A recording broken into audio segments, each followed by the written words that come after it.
Okay, so we are doing ways to get involved at UNCW. I'm Kendall. I'm Karina. I'm John. So the first way we came up with was fraternities and sororities, and this is kind of a really popular one at UNCW.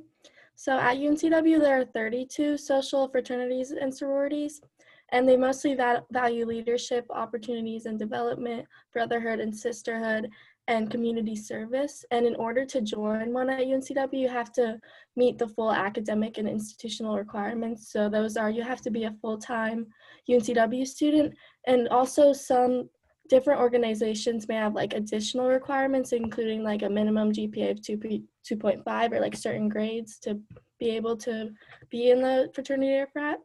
And so there are like 4 different like councils. So the first one is Interfraternity Council, and that's like home to the large like men's fraternities. And then there's the National Pan-Hellenic Council, which is a space for historically Black fraternities and sororities. And then there's the Hellenic Council, which oversees the large women's sororities. And then the United Greek Council, which is home to the Christian sorority, and then a Latinx co-ed fraternity. So there are like certain responsibilities you have to like uphold to be in a fraternity and sorority. So the first one, there's financial responsibility. So first there's a new member fee, and those like cover the costs for manuals, notebooks, materials, and new member pins. And then there's the initiation fee, which covers costs for national dues, subscription to the national magazine, lifetime membership dues, and the initiation ceremony.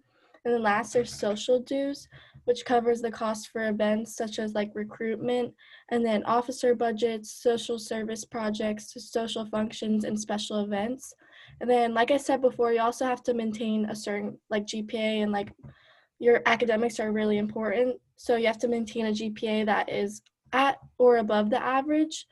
And then they really value being a student first and foremost. So supporting one another to academic success is really important. Also service, you have to complete community service hours to give back to your community. And they also bring awareness to their chapters, local, international philanthropic partners, and they do fundraising as well. And then there are chapter commitments, where you have to attend weekly chapter meetings, pay your dues, recruit, support, attend national regional conferences, hold leadership positions. And then there's also community-wide events that you have to join or like attend, which is like homecoming, Greek week, a talent show. You have to build relationships with other chapters and councils. And then, yeah, so then down here, leadership, friendship, service, and scholarship, these are like some of the pillars of fraternity and sorority life. So like 4 main things that they value. And then these are just these are all of the fraternities and sororities that we have offered at UNCW. And you can just read all those.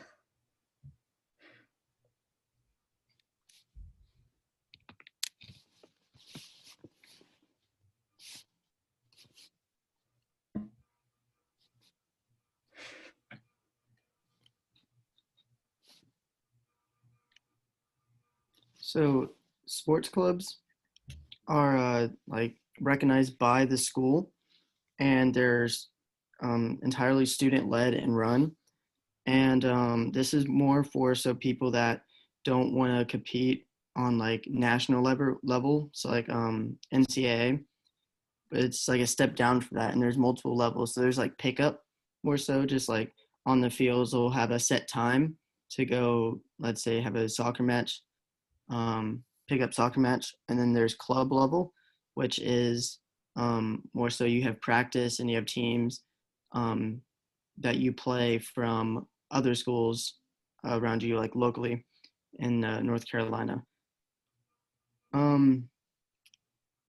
So the best way to join the club would be to email one of the officers or advisors of the club, and they'll give you the information on what you need to know, how to sign up, what the times are.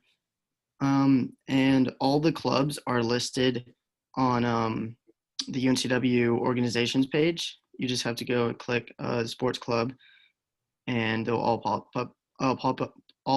up there. And some of the clubs are included baseball, rowing, field hockey, ice hockey, Quidditch, softball, swimming, men's ultimate frisbee, etc.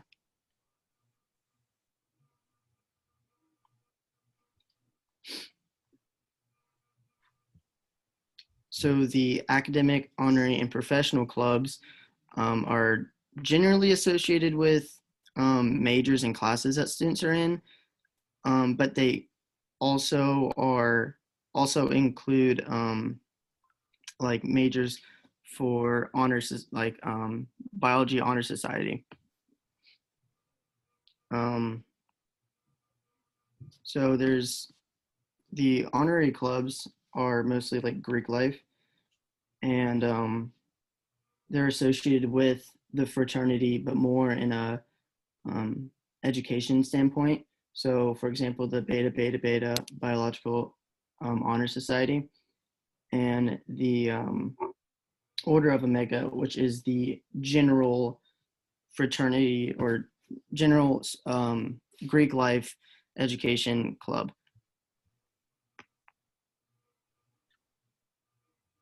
And the professional clubs are more so trying to help get students real world experience with getting a job in their major.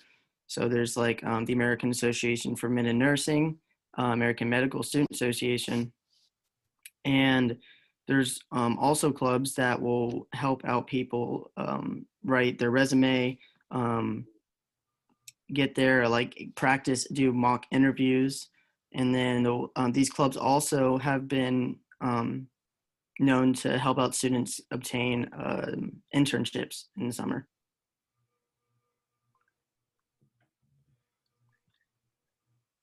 So orientation leaders and RAs are a good way to get involved because they keep you on campus and keep you around the campus life. So orientation leaders help students transition to their life at UNCW.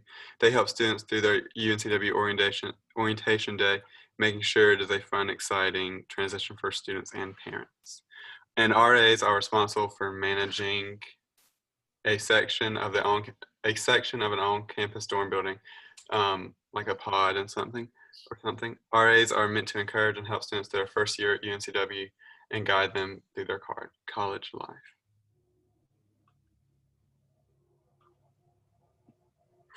So the orientation leader or the RA's job description, they don't have a set job description. They are really just here to help make sure the students' lives and their just them in general are keep the students good and watch out for the students and make sure they're doing good at UNCW. They're also here to organize things to help bring students closer together, whether that just be in the dorm or out with other dorms. OL's job description, they are kind of like an RA, but just for orientation. So they're there to make sure the students' orientation is exciting and fun, like I said, for families. And they are supposed to be welcoming to make the students feel welcome to UNCW. So the time requirements, neither OLs or RAs have a set time requirement. RAs definitely have a heavier time requirement. They have to do all the stuff. They have to set up their pod. They have to do a bunch of training the year before they want to become RAs. They have to do some classes and stuff to be certified as an RA. And then once the school year actually starts, they have to stay in the pod, like I previously mentioned, and they have to organize events and stuff, and they can decorate around the pod and do stuff like that. And then they still have to manage that pod, like if there's an issue or something. As far as OLs go, their time requirements, they don't have as much training. They have a little bit in the summer before the orientation, but their main responsibility is that day, making sure that the students have a good orientation. And anytime After that, they can reach out and just someone to know at UNCW. So the work studies, it's a good way to get involved because it helps you towards your job and helps you get to know someone in your field if you choose to go into a job at that field on campus. It is a type of financial aid that allows people to get jobs on campus, and they also work around your schedule and help you in that perspective so you can have a job and while being a full-time student. The work studies program allows students to make money, and also, but it mainly just allows them to figure out like if this is towards their if something in their major, they can figure out if it's something they really want to do, or if it's something they decide they're not really crazy about and they want to switch it to a different major. The time and job requirements, they'll vary from job to job depending on what you're doing, but they usually have the hours of a part-time job, so 10 to 20 hours a week. But this, like I said, this can also vary based on day to day and your class schedule. And the job requirements are not set in stone. They're determined on the type of the job you'll get, but you most likely will be helping around the area that you chose. So if you're in like library, you can help check out books or organize books and stuff like that. You're kind of assistant to the specific area that you chose. And that's